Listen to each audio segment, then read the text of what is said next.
Exam pattern रहता क्या है सीटेट का, या इस बार क्या है, क्या कोई सिलेबस में चेंज है, क्या कोई अप्रोच में चेंज होना चाहिए।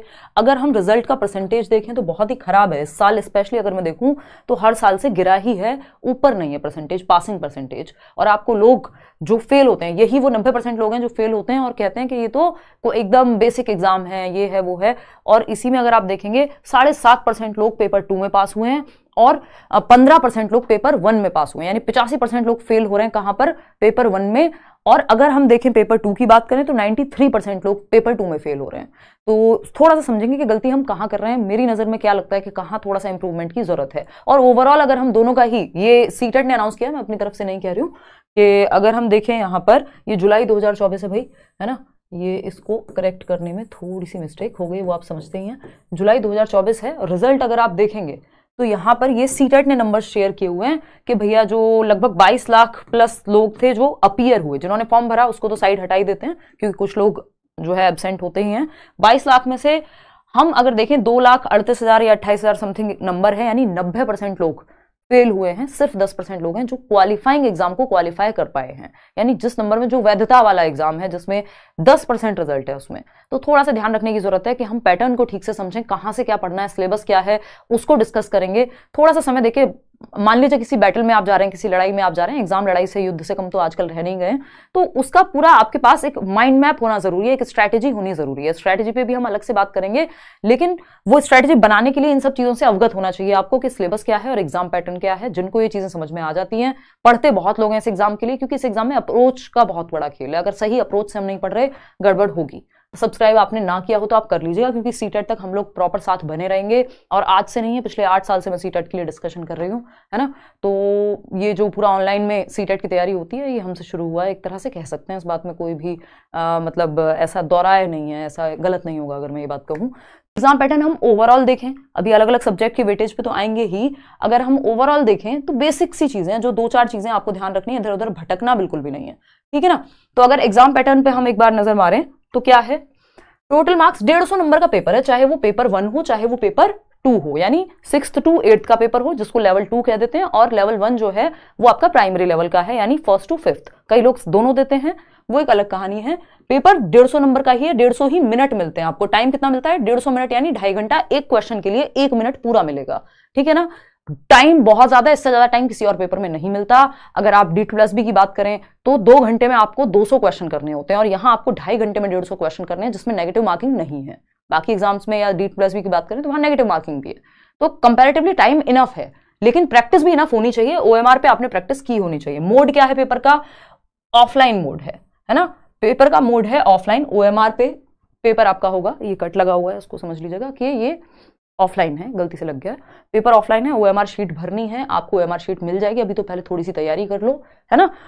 नेगेटिव मार्किंग कुछ नहीं होती, 0 नेगेटिव मार्किंग है, कोई नेगेटिव में मार्क आपका नहीं जाएगा, कोई भी नंबर कटता नहीं है। गलत अगर आपका हो गया तो वो 0 हो जाएगा बस। एक छोटा सा नोट है, आपको डिफाइंड सिलेबस का ध्यान रखना है, यानी सिलेबस से नहीं भटकना है, चाहे कुछ हो जाए। सिलेबस के इर्द गिर्द घूमना है, 2-3 चीजें जो आपको फॉलो करनी है, ठीक है ना। सिलेबस को नहीं छोड़ना है। सिलेबस कहां से, सीटेट की वेबसाइट पे भी, और मैं टेलीग्राम चैनल पर भी शेयर कर दूंगी अगर अभी तक नहीं किया है तो। सीटेट ने इंफॉर्मेशन बुलेटिन दिया हुआ है 2024 का, हर बार देता है सीटेट। और अभी 3 से 4 महीने का समय, यानी पूरे 4 महीने तो नहीं है, बट हाँ आपके पास 3 महीने से ज्यादा का समय है। ये समय अपने आप में कम नहीं है, क्योंकि कई बार से सीटेट ऐसा कर रहा है, जब नोटिफिकेशन आता है 2.5 महीना, 2 महीना, 1.5 महीना ऐसा समय मिलता है तैयारी करने को। तो आपको इनफ समय मिला है।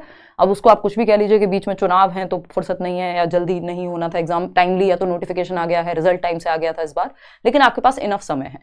तो ये इन्फॉर्मेशन बुलेटिन में सारा दिया हुआ है कि सिलेबस आपका कौन से सब्जेक्ट का क्या है।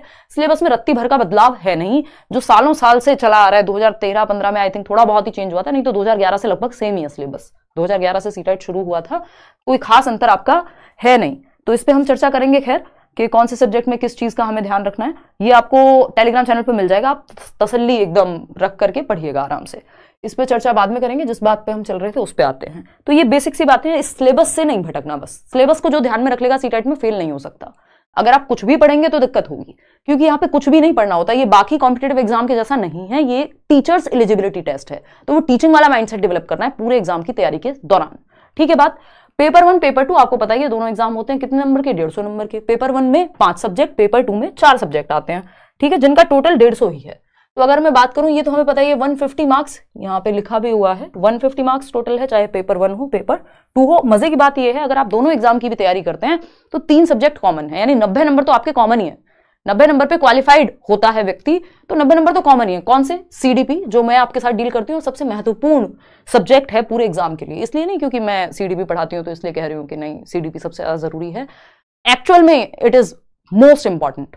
अगर आप देखें 150 नंबर में 90 नंबर की पेडागोजी ही आ रही है, क्योंकि ये जो ईवीएस है इसमें भी 15 नंबर की पेडागोजी है, ये जो मैथ्स है इसमें भी 15 नंबर की पेडागोजी है, लैंग्वेज में भी 15 नंबर की पेडागोजी है। ऐसा कोई सब्जेक्ट ही नहीं है जिसमें पेडागोजी ना आती हो। अगर हम एसएसटी की बात कर लें, यहाँ पे एसएसटी या साइंस एंड मैथ्स की बात कर लें, तो यहाँ पे भी 40 नंबर का कंटेंट है जो एनसीईआरटी से आएगा और 20 नंबर की पेडागोजी ही आएगी।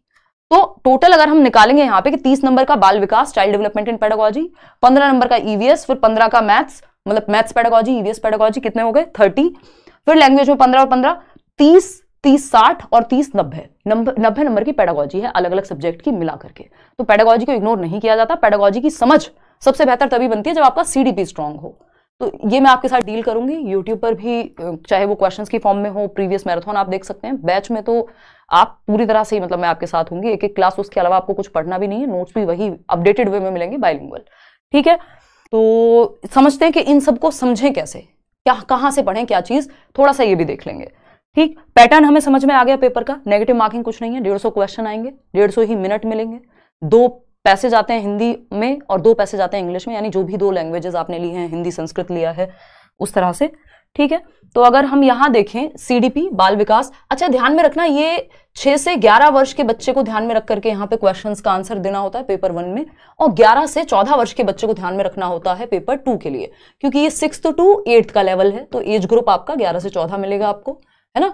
और राइट टू एजुकेशन एक्ट भी कहता ही है जो आपका कि भैया 6 से 14 वर्ष के बच्चों के लिए फ्री एंड कंपलसरी एजुकेशन, तो ये 14 वर्ष तक का मतलब है 8th क्लास तक। ठीक, 6 से 11 वर्ष का बच्चा, 6 साल का बच्चा पहली क्लास में जाता है, तो 1st to 5th क्लास के लिए जो बच्चा है उसको आपको ध्यान में रखना है आंसर्स करते समय। बट कोई खास अंतर क्या, कुछ है ही नहीं, सिलेबस एकदम सेम है, आप सेम तरीके से सॉल्व करेंगे, सेम सिलेबस पढ़ेंगे पेपर 1 पेपर 2 के लिए।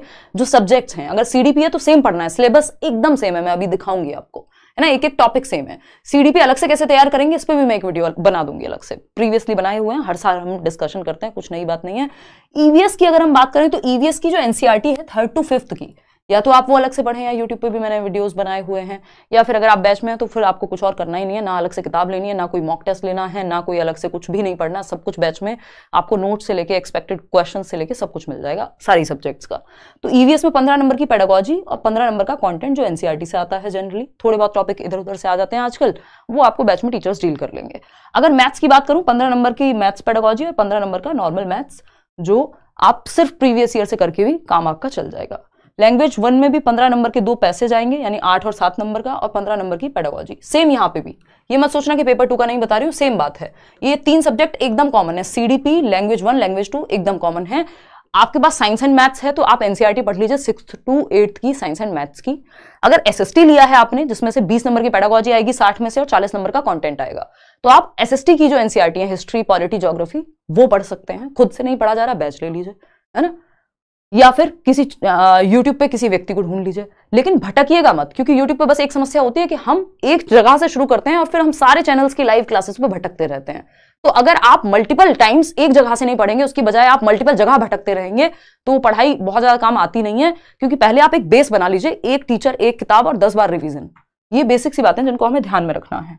ठीक है ना, आते हैं थोड़ा सा और कुछ चीजों पे चर्चा कर लेते हैं। अगर हम सब्जेक्ट्स की बात करें, यहाँ पे हम देख ही रहे हैं चाइल्ड डेवलपमेंट एंड पेडागोजी।